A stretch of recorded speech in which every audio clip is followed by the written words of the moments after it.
tinokuchingamidzai kuchechi yeChrist Embassy yepamhepo yatinoita muchishona. Iko zvino hapachina chikonzero chokupedza svondo rose usina kupinda chechi, nokuti painopindwa unenge usipo, kuda wakanga uri kubasa pakaenda vamwe kuchechi, kuda wakanga uri parwendo, kuda chechi yeChrist Embassy haisati yakuwanikwa kwaunogara, kana kuti unofarira hako kudzidza shoko raMwari nechishona. Ino ndiyo yave chechi yako. Chipinda tinamati.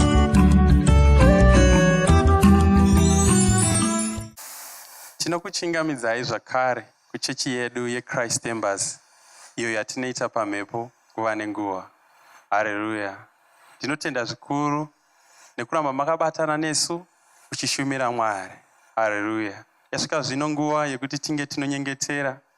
Tisati tanyengetera, ndine shoko randoda kuti tiverenge rubva kuna Johani 4 kubva ndima ya 23 na 24. Nyatsoteereresai zvainotaura. Inotiyo, asi nguva inouya nazvino yatovapo yokuti vashumiri vazvokwadi vachanamata Baba mumweya nezvokwadi, nokuti Baba vanotsvaka vakadaro kuzomunamata.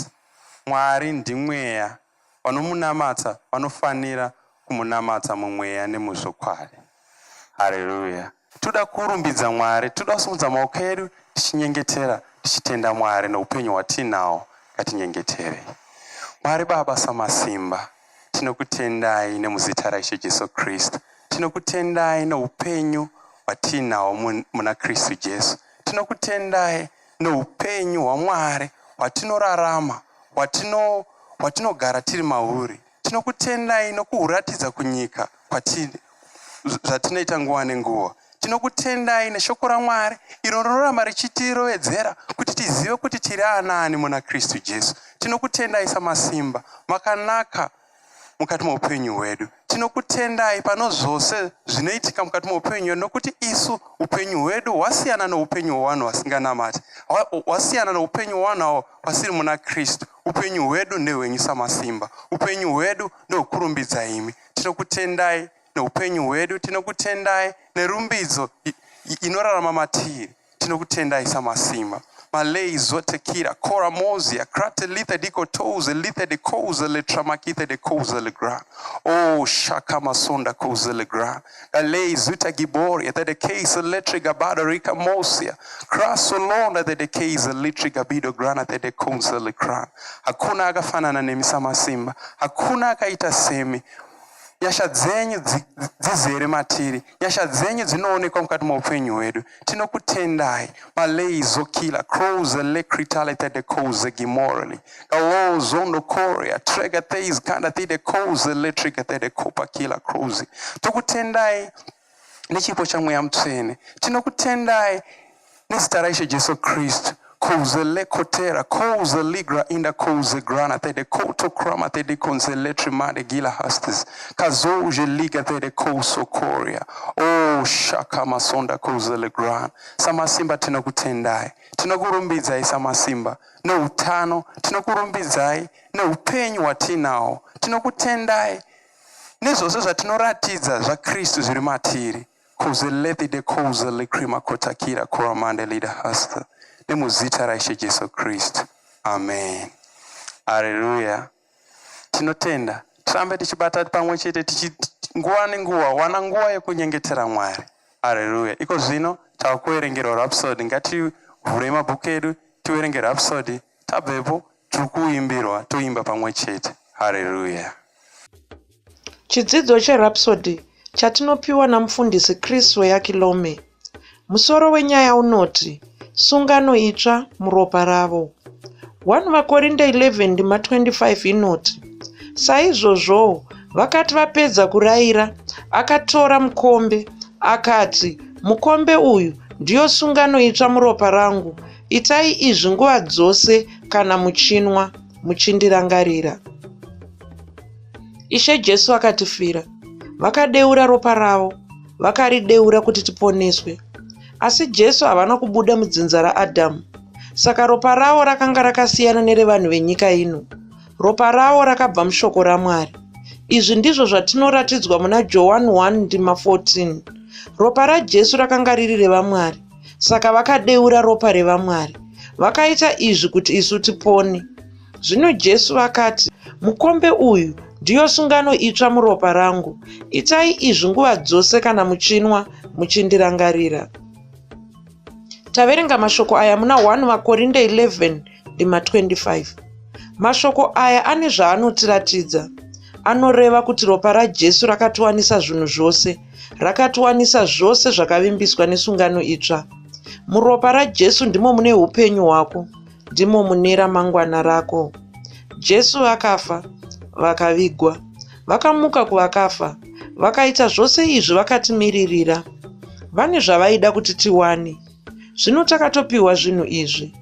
Munhu anotenda ndiye ava nezvinhu izvi muupenyu hwake. Ropa raJesu rakakupa zvinhu zvose, rakakupa zvinhu zvose zvinodikanwa muupenyu. Hapana chimwe charakasiya. Ndiko kusaka Mweya Mutsvene vakataura vachiti, zvinhu zvose ndezvenyu. Vakashandisa apostora Pauro kutaura mashoko aya. Tinoaverenga muna 1 Vakorinde 3:21. Aleluya. Jesu vakakupa simba, vakakupa njere, vakakupa mazano akangwara, vakakuita munhu akashinga, vakakupa utano hwakanaka, vakakupa zvinhu zvakawandisa, vakabvisa zvinhu zverima mauri, vakakupinza muchiedza chavo. Chiedza ichi chinoshamisa zvikuru. Ropa ravo ndiro rakakubvisa kubva murima, ndiro rakakubvisa kubva muzvinhu zvinorwadza, ndiro rakakubvisa kubva mukusuwa kwose, ndiro rakakubvisa kubva muzvinhu zvinokanganisa upenyu. Rakabva rakupinza muchiedza, rakabva rakupinza muumambo hwaMwari. Umambo uhu hunoshamisa zvikuru.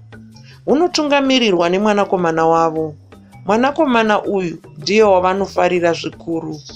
Izvi ndizvo zvatinoratidzwa muna Vakorose 1:14. Ndima iyi inoti, Mwari vakatiisa muushe hwomwanakomana worudo rwavo. Watine dzikinuro maari, ndiko kukanganwirwa kwezvivi zvedu. Saka zviri pachena kuti unobudirira pane zvose zvaunoita. Uchakurira zvose zvauchasangana nazvo muupenyu. Une pfuma yakawanda. Izvi ndizvo zvaunofanira kurangarira. Zvirangarire pose paunodya chidyo. Zvirangarire pose paunonwa mukombe waKristu. Aleluya. Namata mumashure mangu uchiti, Baba vekudenga vandinoda, ndinokutendai. Makandipa upenyu hwekukunda. Makandirongera ramangwana rakanaka. Izvi zvose zvakaitwa neropa raJesu. Handina chandinotya muupenyu. Handiteereri kuzvinhu zvinopesana neshoko raMwari. Shungu dzemwoyo wangu dziri kubudirira. Ndinobudirira chete. Ndinopfuma chete. Ndinokurira zvinhu zveupenyu huno. Muzita raJesu. Amen.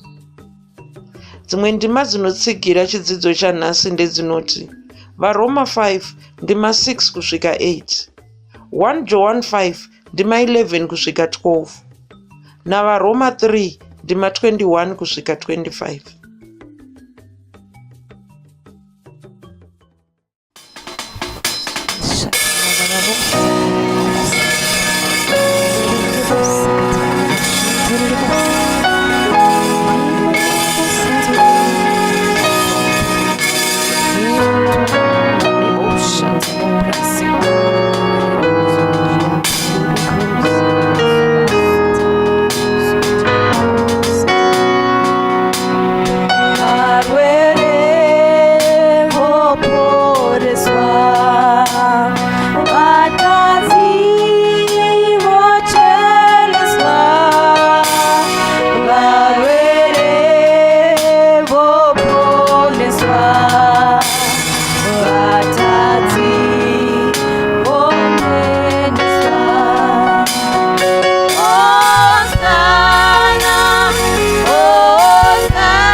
Haleluya. Tinosangana zvekare pamunamato wedu weChrist Embassy watinoita pamhepo muchishona. Ndichifara kuti tiri kusangana saizvozvi. Ndoti makorokoto svondo yapera yanga iri svondo yedu huru. Takaropafadzwa zvikuru, vanhu vakawanda vakaropafadzwa, vakakomborerwa uye vakasangana nesu pamunamato iwoyo. Toda kuti zvirambe zvakadaro, hazvifanongoitika musi wesvondo huru chete aiwa, asi toda kuti murambe muinesu. Ndinotendawo mufudzi Kristu yaKilome vanotipa mukana iwoyo kuti tisangane tichinamata pamwe chete. Haleluya. Kana makasangana nesu mukaponeswa musvondo yapera, toda kuti nditi makorokoto tinokushingamidzai nokugamuchirai zvekare muchechi yedu yeChrist Embassy. Toda kuti mufambe nesu. Ndoda kuverengerai kubva kuna Mabasa echipiri ndima yemakumi mana nembiri. Kuda regai nditange zvangu pandima yemakumi mana neimwe chete. Kwanzi zvino avo vakagamuchira nomufaro shoko rake vakabhabhatidzwa, nezuva iro vanhu vanenge zviuru zvitatu vakawedzerwa. Haleluya. Kwai vakatsungirira pakudzidzisa kwavaapostora, napakuyanana kwavo, napakumedura chingwa, napaminyengetero. Haleluya. Bhaibheri rinotitaurira pano pamusoro pevhuserere rakaitwa navaapostora Jesu vachangokwira kudenga. Vakaita vhuserero ndokuparidza. Zvakaitika musi wePentekosta. Vaparidza kudaro, vanhu vakawanda vakaponeswa vakazvarwa patsva. Kwai zviuru zvitatu zvikawedzerwa kukereke, vanhu zviuru zvitatu vakaponeswa.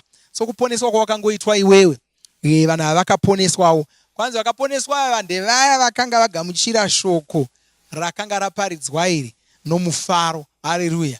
Ndozvakanakira kufarira shoko. Ukafarira shoko uchirigamuchira richiparidzwa saizvozvi, ndokuti rishande mukati meupenyu hwako. Ukasarifarira harishandi. Asi nonzi kwai vanhu ava vagamuchira shoko iri vakaponeswa, kwai vakatsungirira. Ndima yemakumi mana nembiri. Vakatsungirira pakudzidzisa kwavaapostori, vakatsungirira pane zvese zvaidzidziswa navaapostori. Havana vakazviudza kuti tatanga chikoro. Ruponeso, kana waponeswa wazvarwa patsva saizvozvi, watanga chikoro, waita somwana wechikoro, watanga upenyu hutsva. Upenyu hutsva uhu hunoda kudzidzwa. Hausi upenyu hwawakazvarwa wakakura uchingoziva. Hausi upenyu hwawakadzidziswa kumba kwawakakurira. Hausiwo upenyu hwaunoti ukacheuka uchitarira munyika unosangana nahwo. Upenyu hutsva, upenyu hwechiKristu. Hausi upenyu hwevanhu vakangonaka chete. Kuna vamwe vanofunga kuti chiKristu kungova munhu akanaka. Aiwa, chiKristu hakungori kuva munhu akanaka. chiKristu kunotoriwo umwe upenyu. Fungai kuti vaKristu vanotsanangurwa sei mushoko raMwari. Zvinonzi kwai vaKristu ava vanodzingira kure mweya yakaipa. vaKristu ava vakaturika maoko avo pane vanorwara vanoporeswa. vaKristu ava vanotaura, vati vano rumwe rurimi rwoshandisa kutaura nahwo. Kureva kuti zvashanduka apa zvatowanda. Kwanzi vakadya zvinouraya vamwe, ivo havakuvari. Ndo upenyu hwavava kurarama. Ndo zvawava. Kana wava muKristu, ndo zvawava, ndo upenyu hwavava nahwo. Saka upenyu hutsva, upenyu hwokudzinga madhimoni, upenyu hwokuporesa varwere, upenyu hwokuti nyange ukadya chinouraya vamwewo haufi. Upenyu hunonzi kwai vanotenda vaKristu ava nyange vakabata nyoka havenga varumi. Upenyu hwakadai, upenyu hutsva, unofanira kuhudzidza. Ndosaka ava vatendi vakanga vaponeswa ava vachinzi vakatsungirira, vakasimbirira padzidziso dzavaapostori. Vakati toda kuzvidzidza, toda kuzviziva. Vakanga vasingarasikirwi neminamato yokuchechi. Pavaivudzwa pese kuti tiri kuungana nhasi tichiita munamato tichidzidza shoko raMwari, vaimhanyirira nokuti vaida kudzidza. Ndosaka shoko rinoshandiswa apa richinzi vakatsungirira. Kureva kuti nyangwe pazvaita sokuti zvanga zvisina kuvanakira, nguva yacho yanga ichipesana neavo, vaitosiya zvavanoita vombomanyira ikoko kunodzidza. Ndokurudziro yangu iyoyi. Upenyu hwawapinda, upenyu hwawakatangawo, chitsungirira kuhudzidza. Tine zvinhu zvakawanda zvinokubetserai kudzidza upenyu ihwohwo. Chandinoda kunya kusimbisa ipapa chamunoziva chamunowana mose nyore ibhuku redu rinonzi Rhapsody. Bhuku rinonzi Rhapsody of Realities iro riri. Ibhuku ratakapiwa kuti tidzidze upenyu hwechiKristu. Usangoti chechi ndiyo musi wesvondo chete. Kuna vamwe vanofunga kuti ndikange ndangobva kuchechi musi wesvondo, ndikange ndanamata musi wesvondo, zvakwana, ndakuita hangu zvese zvandinoda svondo yose, ndozozviona svondo inouya. Aiwa, ukada kudzidza uchidaro, imbofungai mwana wechikoro anoda kunyora bvunzo kuda dzegrade 7 kana kuti dzeform 4 kana dzeform 6. Kana akangodzidza zuva rimwe pasvondo, unobudirira nenzira ipi chaiyo chaiyo? Handiti anofanira kutodzidza kwemazuva 5 pasvondo rega rega, kana kutodzidza zuva rimwe nerimwe svondo yose?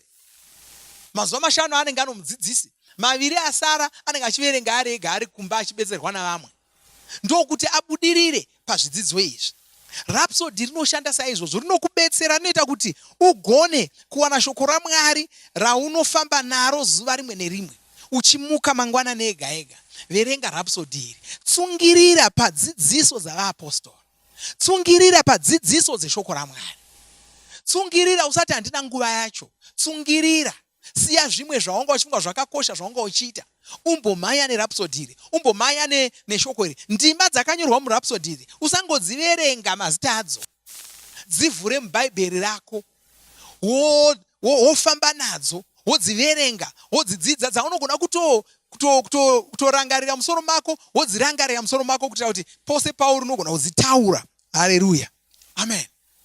Saka kwanzi vakatsungirira padzidziso dzavaapostoli. Ndo zvandoda kukurudzirai, ndo zvandoda kuti muite, mubatisise chaizvo chaizvo. Rhapsody ratokutumirai, fambai naro. Ukafamba nerhapsody iroro, ukariverenga pose paunoriwana, upenyu hwako hunoshanduka. Unozoona uchitanga kukura pachiKristu. Unozotanga kunzwisisa zvinhu zvakawanda. Mibvunzo yawanga unayo inodavirwa.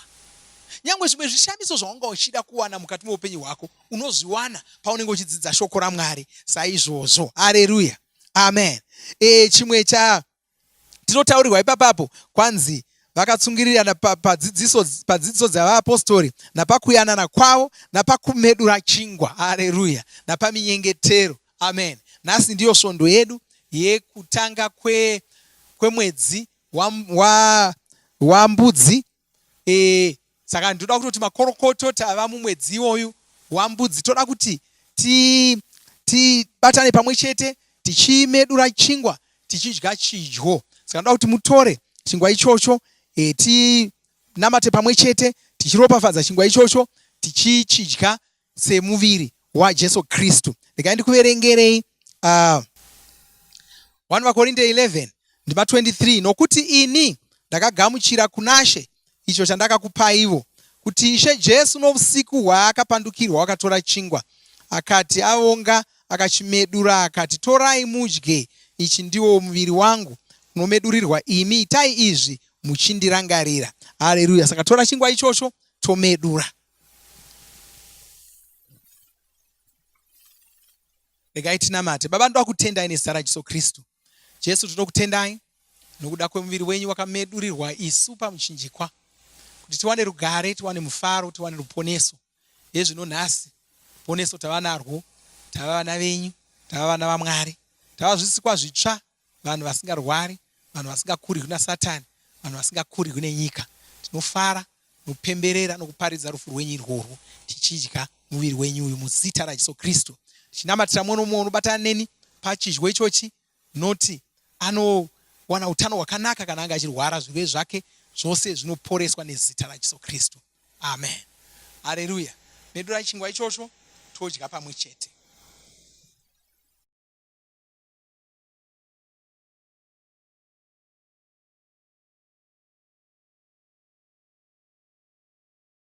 Ndima 25. Kwanzi saizvozvowo vakati vapedza kurayira, akatora mukombe, akati, mukombe uyu ndiyo sungano itsva muropa rangu. Itai izvi nguva dzose kana muchinwa, muchindirangarira. Nokuti nguva dzose kana muchidya chingwa ichi kana kunwa mukombe uyu, munoparidza rufu rwaShe kusvikira achiuya. Ngatitorei mukombe iwoyo. Ngatinamatei. Baba, ndinoda kutendai. She Jesu, ndinokutendai nokuda kweropa renyu ramakadeura pamuchinjikwa. Ropa iroro ndo rakasuka zvivi zvedu, rikaita kuti tigone kuva zvisikwa zvitsva, tigone kuva vana vaMwari. Tinoropafadza mukombe uyu. Chengeterera mwono mumwe unobatana neni kuutora. Taura kuti kana ane zvivi zvaanga akapara, zvinosukwa zvose nezita raJesu Kristu, achisara achena. nezita raJesu Kristu. Baba ndinokutendai. Amen. Haleluya. Ngatinwei mukombe iwoyu tichitenda Mwari naJesu Kristu nokuda kweropa rakadeura.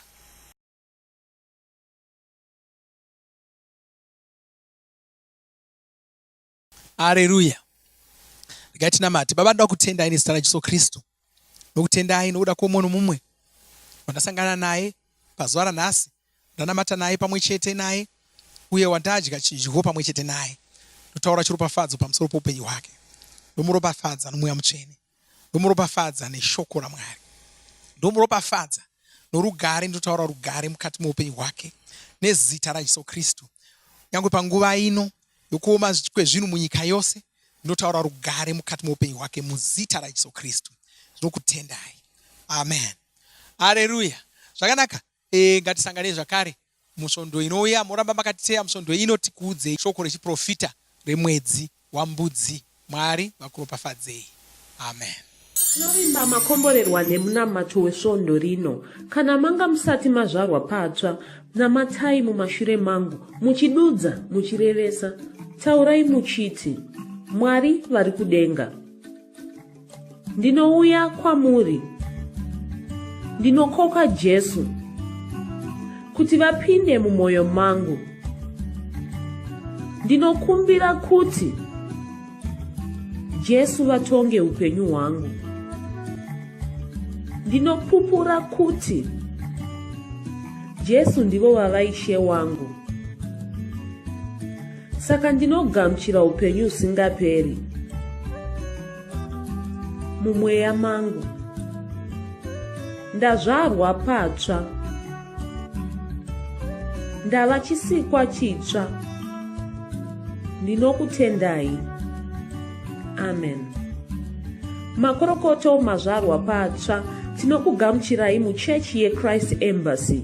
Titumirei zita renyu nekwamunogara. Munogona kutumira iri SMS kana WhatsApp pa 0772 215 kana kutuma tsamba pa shona@gmail.com.